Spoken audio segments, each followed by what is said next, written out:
Hello and welcome to Everybody Pulls the Tarp. I'm your host, Andrew Moses. Surprise! It's just me today. But we're going to hang out anyway.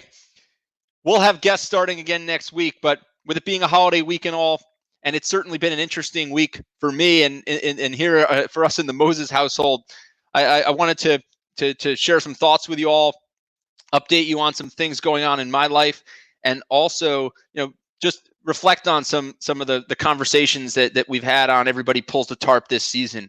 But just to update everybody, a couple weeks ago, I tested positive for COVID-19. It was very, very surprising for me for a variety of reasons. The main reason being that we have been so strict and so rigorous in our household here with our social distancing. Our kids are going to virtual school. I haven't been to the office since March. I've been working remotely, and we've been very, very cautious, not going anywhere, taking things really, really serious. So it came as a big surprise when I developed some symptoms and tested positive for the virus. Fortunately, my wife and kids tested negative, but that meant that I needed to isolate in a room by myself in the house to make sure that we prevented any spread of the virus from me to anyone else in the family. So I went into isolation, spent 10 days. I was so appreciative for my family pulling the tarp to help me get through it. My wife would leave food at the door, bring snacks and leave them at the door, and really make sure that I had everything that I needed to stay healthy, recover, and get through the time in isolation. And she pulled the tarp because there's things don't stop because I was in isolation. Our kids still have school. There's still things to be done around the house. So I was super appreciative and forever grateful for the tarp pulling that my wife did while I was in isolation for 10 days. But I'm pleased to report that I'm out of isolation. I'm healthy. I'm doing really well, and that everybody else in the house is healthy, and knock on wood, we haven't had any spread of the virus from me to anybody else, and that's that I'm truly grateful for. But as I reflect on this whole experience, I had very mild symptoms compared to what so many who get the virus experience, and it just of course I was grateful for that, but I reflected a lot and thought about all the people out there who aren't having mild symptoms, who are experiencing serious symptoms, and all their family and their friends that can't be with them as they're going through that. It's certainly a challenging time for everybody in this country and around the world. But one of the conversations that I continued to gravitate back to while I was isolating during this experience was my conversation on Everybody Pulls the Tarp earlier this season with Jon Gordon, best-selling author and leadership and positivity guru. Jon shared a story about a lesson that he had learned from a Navy SEAL. And the Navy SEAL, when describing their Hell Week or their boot camp, talked about not setting a goal to get through the week. You set micro goals to get from the time you wake up to breakfast, from the time you eat breakfast to lunch, and from the time you eat lunch to get to dinner. And he said that's the way you get through challenging times and the way you navigate adversity. So there were certainly times when I was isolated by myself and I was frustrated, thinking how did I contract the virus? I haven't gone anywhere. Where I would start to feel negativity seep into my mindset, and I just tried to stay positive. I thought a lot about what Jon Gordon said there about setting small goals, saying, what, I'm going to get from breakfast to lunch. I'm going to get from lunch to dinner. And it really helped me frame my thoughts and maintain a good mindset as I navigated that period of time. Another conversation that I continue to think about a lot, is the conversation I had with Coach Dana Kavalia. Dana, if you didn't get a chance to listen to that episode, definitely go check it out. Dana is the former strength conditioning and performance coach for the New York Yankees. And Dana shared with me a lot of really interesting thoughts about mental fitness and navigating adversity, and being a good teammate and setting goals and achieving goals.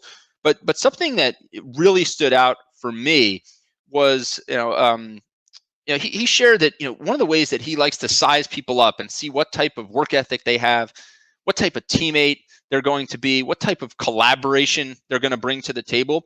He looks at how they behave at Starbucks. When he said this, I said, Dana, you've got to tell me more.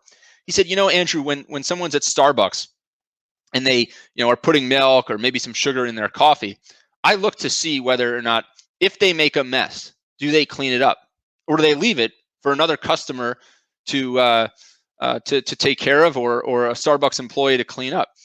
Because he believes that people who go out of their way to do the small things that make a difference, right? In that instance, just wiping up the milk and grabbing a paper towel or a napkin, cleaning up the extra sugar, that showcases a mindset that the person, is not above anything, that there's no task beneath them, that they're going to do whatever it takes. It was really interesting to me, a really seemingly small thing, but something that Coach Dana Kavalia said, in his mind, shows you a lot about a person. So I know the next time that I go to Starbucks or any restaurant or coffee shop, and I'm going to make sure I clean up after myself to the fullest extent. But I thought that was really interesting. If you haven't, again, listened to the episode with Dana Kavalia, go check it out. You're going to enjoy it.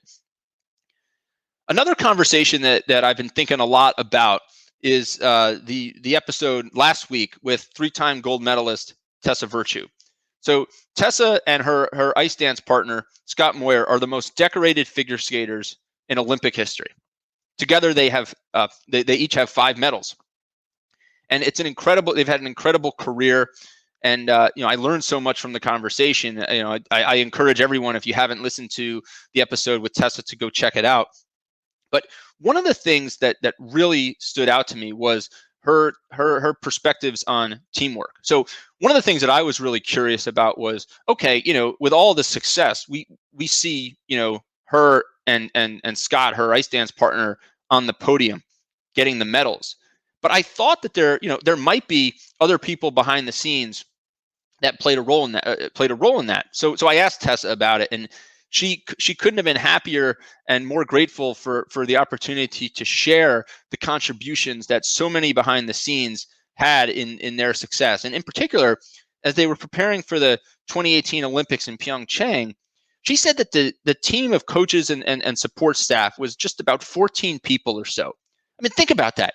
2 people on the podium with the medal around their neck, but 14 or so coaches and support team members helping them get there. She talked about skating coaches, nutritionists, sports psychologists, choreographers, costume designers, all kinds of components. And Tessa talked about a really unique approach that her and Scott took, which was really, innovative and ahead of the time in terms of how they enabled all those teammates. Go check out the episode if you haven't already, and be sure to listen to the whole thing and hear it's some phenomenal stories and great perspective about no matter how successful we are, it's important to be supportive of and appreciative of all the people that help us achieve success. They're pulling the tarp just like we are, and playing a huge role in what we're all accomplishing.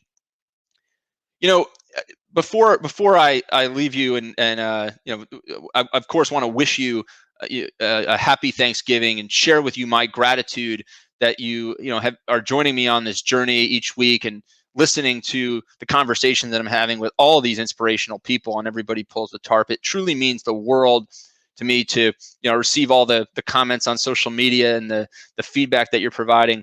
I do this because I want all of us to learn. I learned so much from the conversations, but what inspires me is to share these lessons, with all of you. So I'm truly grateful that you spend a small part of your, busy day, busy week listening and watching Everybody Pulls the Tarp. And in the spirit of Thanksgiving, I'm going to post a clip from the episode with Topgolf CEO Dolph Burley on my Instagram account today.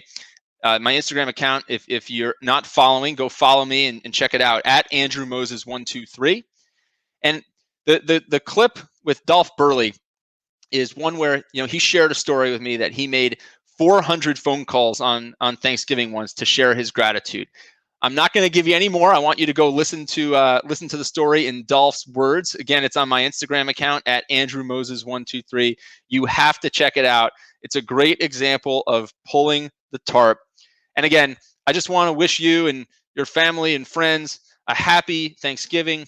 Stay safe, stay healthy, and we will see you next week on Everybody Pulls the Tarp.